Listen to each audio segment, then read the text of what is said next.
किसी भी देश के विकास और वृद्धि के लिए यह सुनिश्चित करना बहुत ही महत्वपूर्ण हो जाता है कि वहां पर रह रहे जो भी नागरिक हैं उनके हितों और अधिकारों का संरक्षण किया जाए। भारत में रह रहे नागरिकों के अधिकारों और हितों के संरक्षण के लिए न्यायपालिका का गठन किया गया है और निसंदेह रूप से भारत में न्यायपालिका अपने इस कार्य को बखूबी निभा भी रही है। तो आज के इस वीडियो में आप सभी का स्वागत है। मैं सलमान सिद्दीकी दृष्टि आईएएस के इन फोकस प्रोग्राम में एक बार आप सभी का फिर से अभिनंदन करता हूं। और आज के हमारे इस वीडियो का जो टॉपिक है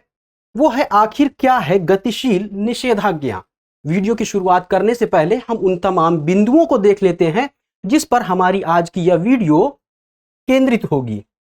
तो सबसे पहले देखेंगे कि खबर क्या है, न्यूज क्या है और यह न्यूज चर्चा में क्यों है, यानी कि ऐसा क्या हुआ है कि यह खबर एक बार चर्चा में आ गई है, इसके पीछे क्या मुख्य कारण है। इसके बाद देखेंगे कि निषेधाज्ञा क्या होती है। इसके कॉन्सेप्ट को समझते हुए जो दिल्ली उच्च न्यायालय ने स्टार इंडिया प्राइवेट लिमिटेड के पक्ष में डायनामिक इंजंक्शन यानी गतिशील निषेधाज्ञा दिया है उसके बारे में समझेंगे और इससे संबंधित क्या प्रावधान है इस पर चर्चा करते हुए हम लोग मुख्य परीक्षा के मद्देनजर एक सवाल के ऊपर भी बात करेंगे जिसको आप मुख्य परीक्षा के मद्देनजर लिख सकते हैं। तो ये जो पूरा का पूरा टॉपिक है ये हमारा जीएस पेपर 2 से संबंध होता है, पॉलिटी वाले सेक्शन से जुड़ता है। और वीडियो की शुरुआत करने से पहले आप सभी के लिए दृष्टि संस्थान की ओर से एक सूचना है कि दृष्टि संस्थान की ओर से आईएएस प्रीलिम्स की जो परीक्षा यूपीएससी के द्वारा वर्ष 2024 में आयोजित की जाएगी उसके लिए जो पाठ्यक्रम है उसकी शुरुआत 10 अक्टूबर से की जा रही, यानी ये कक्षाएं जो हैं 10 अक्टूबर से प्रारंभ होंगी और ये कक्षाएं ऑनलाइन मोड से दृष्टि लर्निंग ऐप के माध्यम से आप सभी तक उपलब्ध होंगी। तो इसमें प्रवेश लेने के लिए आप इस संपर्क नंबर पर कॉल कर सकते हैं। आप प्रवेश लेकर के दृष्टि संस्थान के साथ जुड़ करके अपनी तैयारी को और बेहतर तरीके से आगे बढ़ा सकते हैं। यदि आपकी कोई अन्य क्वेरी भी है तो आप हमसे संपर्क करके इस दिए गए नंबर पर कॉल करके अपनी क्वेरी की बातें कर सकते हैं। जो भी जानकारी आप चाहते हैं वो जानकारी प्राप्त कर सकते हैं। तो देखते हैं कि खबर क्या है। खबर है Delhi high court passes dynamic injunction against illegal ICC world cup broadcast, what this means, what was the case. तो दरअसल दिल्ली हाई कोर्ट ने जो अवैध रूप से विभिन्न वेबसाइटों के माध्यम से इंटरनेट पर खेलों के आयोजन का प्रसारण और उनका पुनरुत्पादन यानी रिप्रोडक्शन किया जाता है उसको संज्ञान में लेते हुए डायनामिक इंजंक्शन का ऑर्डर दिया है। तो ये पूरी की पूरी खबर है और यह खबर चर्चा में क्यों बनी हुई है। तो दरअसल 5 अक्टूबर से आईसीसी वर्ल्ड कप 2023 शुरू हो चुका है और यह 9 नवंबर 2023 तक चलेगा। तो इसके अंतर्गत अगर हम अतीत में देखें तो बहुत सारी ऐसी वेबसाइट्स हैं जिनके पास राइट्स नहीं होते यानी लाइसेंस नहीं होते कि इन खेलों के प्रसारण को वो संचारित करें, उनका पुनरुत्पादन करें। तो इसी को ध्यान में रखते हुए star India private limited company जिसके पास इसके प्रसारण और इसके पुनरुत्पादन का अधिकार है उसने एक याचिका दायर की दिल्ली उच्च न्यायालय में और दिल्ली उच्च न्यायालय ने उस याचिका को संज्ञान में लेते हुए 9 वेबसाइटों के विरुद्ध डायनामिक इंजंक्शन का ऑर्डर दिया है, यानी कि गतिशील निषेधाज्ञा का ऑर्डर न्यायालय ने दिया है। तो इसकी वजह से ये खबर जो है चर्चा में है क्योंकि ये बहुत महत्वपूर्ण भी है, क्योंकि अवैध वेबसाइटों के द्वारा इस तरह के ब्रॉडकास्टिंग करने से जो भी विशेषाधिकार प्राप्त कंपनी है तात्कालिक रूप से उसके रेवेन्यू में कमी आ सकती है। एक तरह से ये कह लें कि गंभीर सेंध लगाना होगा उसके रेवेन्यू में। तो इसी बात को ध्यान में रखते हुए डायनामिक इंजंक्शन की बात न्यायालय के द्वारा कही गई है, इसके संबंधित ऑर्डर दिया गया है। तो star India private limited company है जिसने न्यायालय में गुहार लगाई थी। चलिए देखते हैं कि निषेध आज्ञा क्या होती है। अगर हम इस शब्द को ध्यान से देखें तो यह 2 शब्दों से मिलकर बनी है, निषेध प्लस आज्ञा, यानी कि ऐसी आज्ञा जो किसी चीज का निषेध करती है यानी किसी कार्य को करने से रोकती है। और यह निषेध आज्ञा जो होती है यह अदालत का एक आधिकारिक आदेश होता है, यानी कि कोर्ट का यह एक ऑर्डर होता है जिसमें किसी व्यक्ति, किसी संस्था, किसी संगठन को किसी कार्य को करने के लिए रोका जाता है। अब इसके अंतर्गत किसी व्यक्ति, किसी संस्था, किसी संगठन को तब रोका जाएगा जब इस बात का निर्धारण हो कि उस व्यक्ति, उस संगठन, उस संस्था के द्वारा कुछ ऐसा कृत्य किया गया है, यानी कुछ ऐसे कार्य किए गए हैं जो किसी प्रावधान का उल्लंघन करते हैं या किसी व्यक्ति विशेष, किसी संगठन, किसी संस्था के हितों और उसके अधिकारों को क्षति पहुंचाते हैं। तो यहां पर कार्य की पहचान का भी जो कार्य होगा वह अदालत के माध्यम से किया जाएगा। साथ ही साथ वहां पर अदालत के द्वारा यह भी देखा जाएगा कि जो भी व्यक्ति है जिसने अदालत का दरवाजा खटखटाया है, यानी वादी की हम बात करें, प्लेंटिफ की बात करें, वादी को अंग्रेजी में प्लेंटिफ कहते हैं, तो वह यह भी सुनिश्चित करेगा कि जिसने ये कंप्लेन की है, जिसने अपील की है, क्या वो वाकई उससे संबंधित है, जिसको लेकर के उसने अदालत का रुख किया है, यानी कि क्या उसके पास उस कार्य को लेकर के कोई कॉपीराइट है, कोई विशेषाधिकार है। इसकी पहचान करना भी न्यायालय का कार्य है। लेकिन कहीं कहीं पे कुछ मामले ऐसे आ जाते हैं कि जहां पर इनका निर्धारण करना न्यायालय के लिए आसान नहीं होता है, यानी कि न्यायालय तभी इसका निर्धारण कर सकती है जब वह कार्य हो चुका हो, लेकिन कोई कार्य हुआ ही नहीं है, तो न्यायालय के सामने यह काम बहुत जटिल हो जाता है, बहुत बोझिल हो जाता है। तो इसी को ध्यान में रखते हुए न्यायालय ने गतिशील निषेधाज्ञा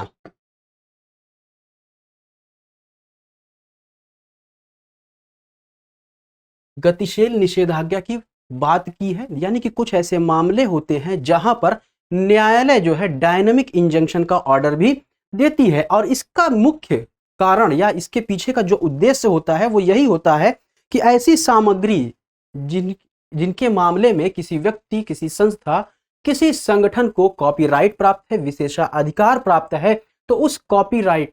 को सुरक्षा प्रदान करना, उस व्यक्ति के हितों का संरक्षण करना, उस व्यक्ति के अधिकारों का संरक्षण करना न्यायालय का मुख्य कार्य है। तो इसी को ध्यान में रखते हुए यह कॉन्सेप्ट यानी डायनामिक इंजंक्शन या गतिशील निषेधाज्ञा का ऑर्डर न्यायालय के द्वारा दिया जाता है। तो अब यहां पर आप देखिए कि निषेधाज्ञा के दो प्रकार होते हैं। मुख्य रूप से अगर देखें तो एक होता है टेम्परेरी इंजंक्शन, या जिसे हम अस्थायी निषेधाज्ञा कहते हैं, और एक होता है परमानेंट इंजंक्शन या स्थायी निषेधाज्ञा। तो अब यहां पर इन दोनों के सब नाम से ही आपको पता होगा कि टेम्परेरी इंजंक्शन की अगर हम बात करें तो यह मुख्य रूप से जो है न्यायालय के द्वारा दिया गया एक ऐसा आदेश है जिसमें किसी व्यक्ति, किसी संस्था, किसी संगठन को कोई कार्य करने से रोक दिया जाता है तात्कालिक रूप में, और इस प्रकार का जो आदेश होता है यह अस्थायी होता है, यानी कि टेम्परेरी होता है, और यह तब तक मान्य होता है जब तक न्यायालय के द्वारा कोई अगला आदेश न दिया जाए, या जब तक जो वाद है या केस है वो डिस्पोज ऑफ या वो मामला खत्म नहीं हो जाता है। अब परमानेंट इंजंक्शन की अगर बात करें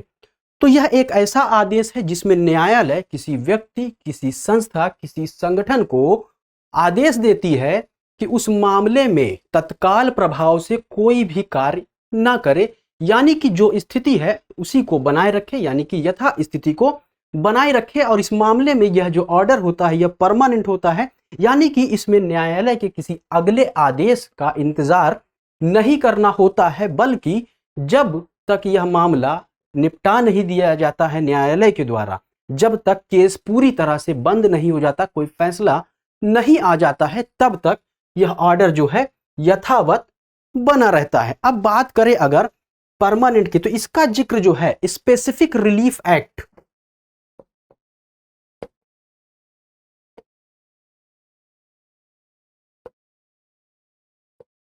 स्पेसिफिक रिलीफ एक्ट 1963 में किया गया है। तो ये परमानेंट इंजंक्शन के बारे में उल्लेख यहां पर इस अधिनियम में किया गया है। वहीं टेम्परेरी इंजंक्शन की हम बात करें या अस्थायी निषेधाज्ञा की हम बात करें तो सिविल प्रोसीजर कोड यानी सीपीसी उल्लेख जो है सिविल प्रोसीजर कोड में किया गया है। तो ये कहां से लिए गए हैं, इनका उल्लेख कहां पर है, ये बातें आप लोगों को आई होप समझ में आ गई होगी। तो ये रही निषेधाज्ञा और उससे संबंधित कुछ बातें और उसके प्रकार। अब बात कर लेते हैं कि जो अभी दिल्ली हाई कोर्ट के द्वारा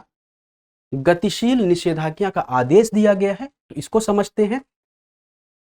गतिशील निषेधाज्ञा, कुछ मामले ऐसे होते हैं जहां पर कार्यों का पता लगाना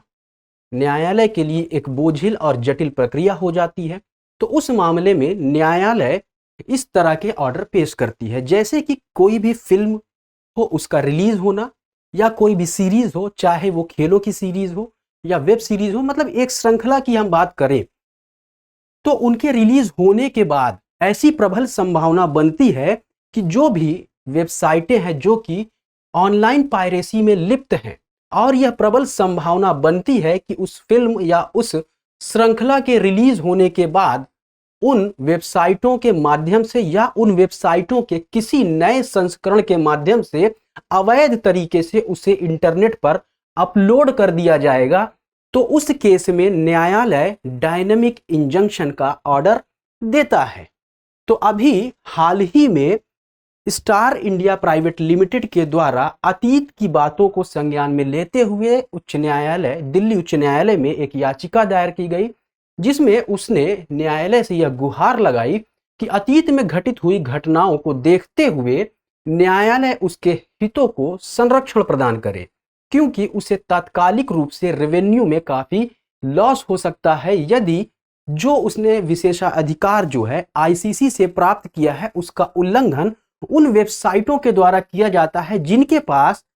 यह विशेषाधिकार नहीं है कि वह इन खेलों का प्रसारण, इनका संचरण और इनका पुनरुत्पादन कर सके। यानी कि अवैध तरीके से यदि इनका प्रसारण इंटरनेट पर किया जाता है तो स्टार इंडिया प्राइवेट लिमिटेड को तात्कालिक रूप से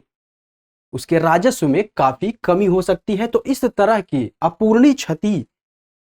से बचाने के लिए न्यायालय ने यह कदम उठाया है और यह आदेश दिया है। आई होप आप सभी को गतिशील निषेधाज्ञा समझ में आ गई होगी। तो यहां पर अगर देखें तो कॉपीराइट कार्यों को सार्वजनिक बनाए जाने से पहले ही, यानी कि ऐसी सामग्रियां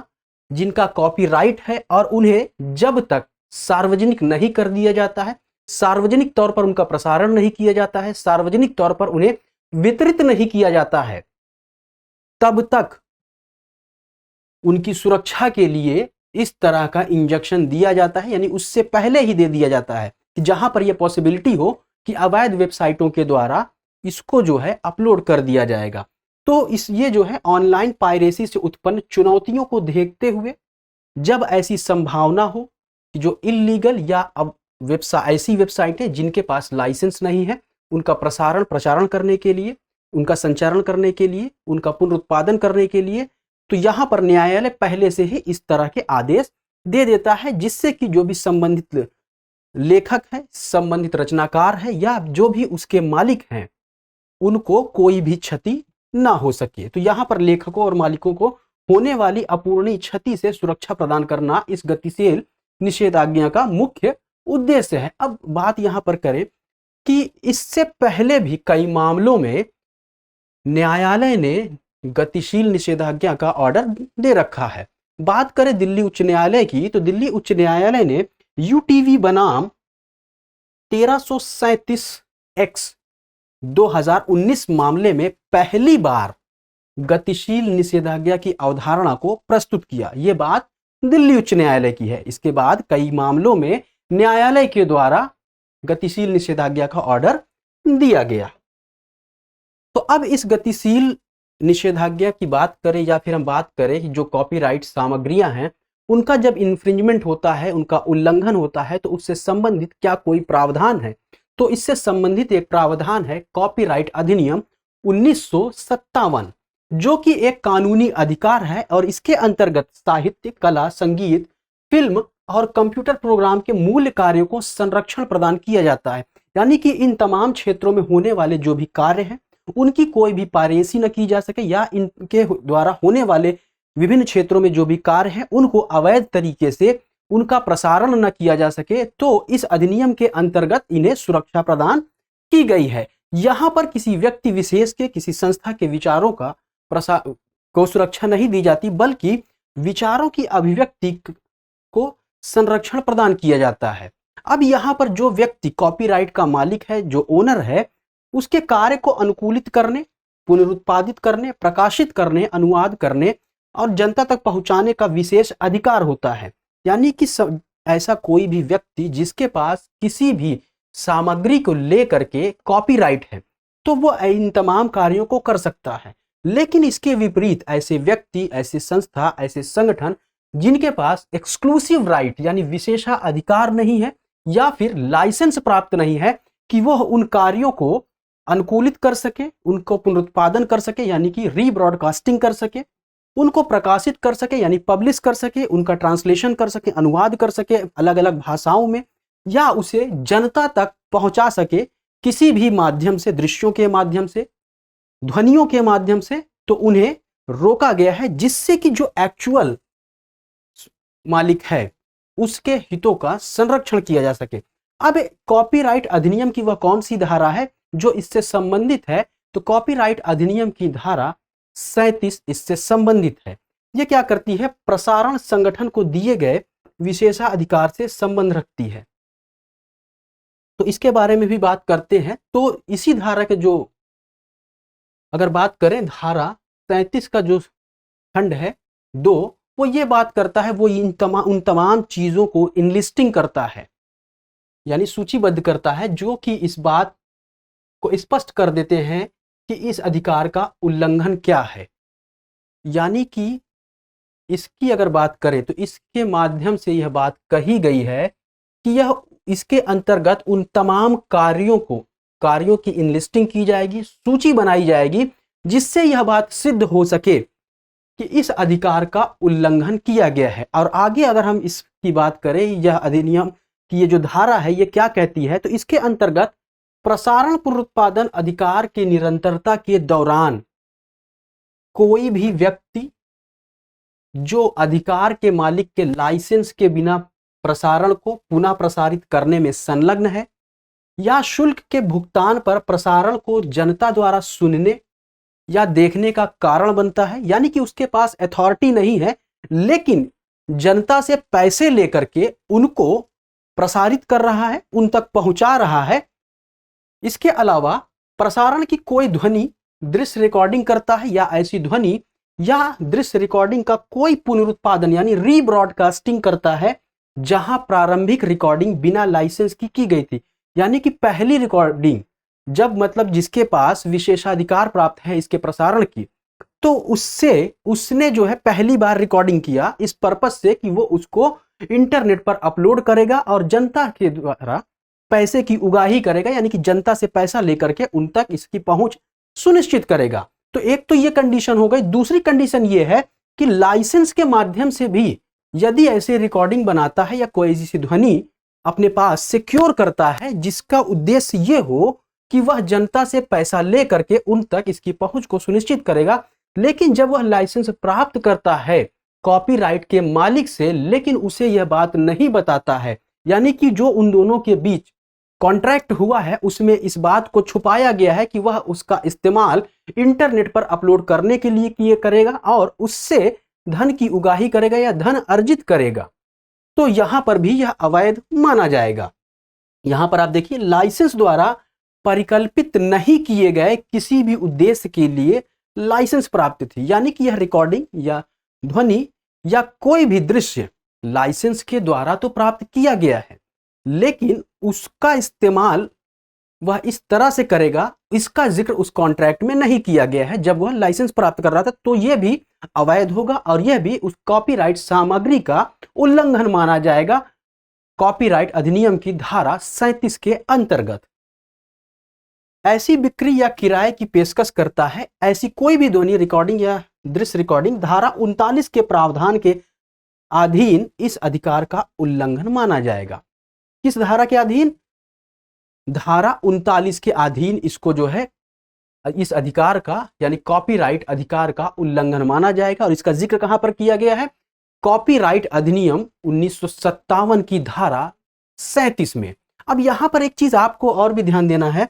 कि धारा 39 जो है इसका एक एक्सेप्शन भी है। एक्सेप्शन ये है कि यदि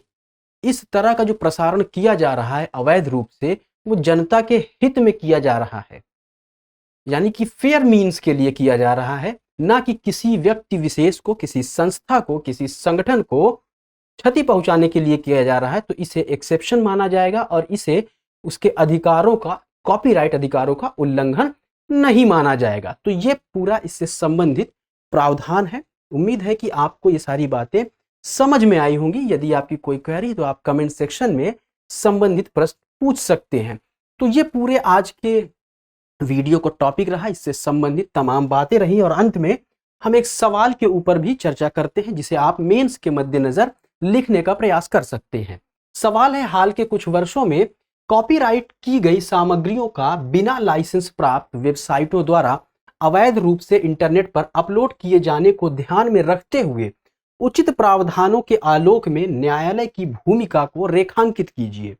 इसको आप 250 शब्दों में लिखने का प्रयास कर सकते हैं। उम्मीद है कि आज की वीडियो में जिस टॉपिक का जिक्र किया गया है वो आप सभी के लिए समझ में आई होगी। तो मिलते हैं अगले किसी टॉपिक के साथ किसी अन्य वीडियो में, तब तक के लिए शुक्रिया।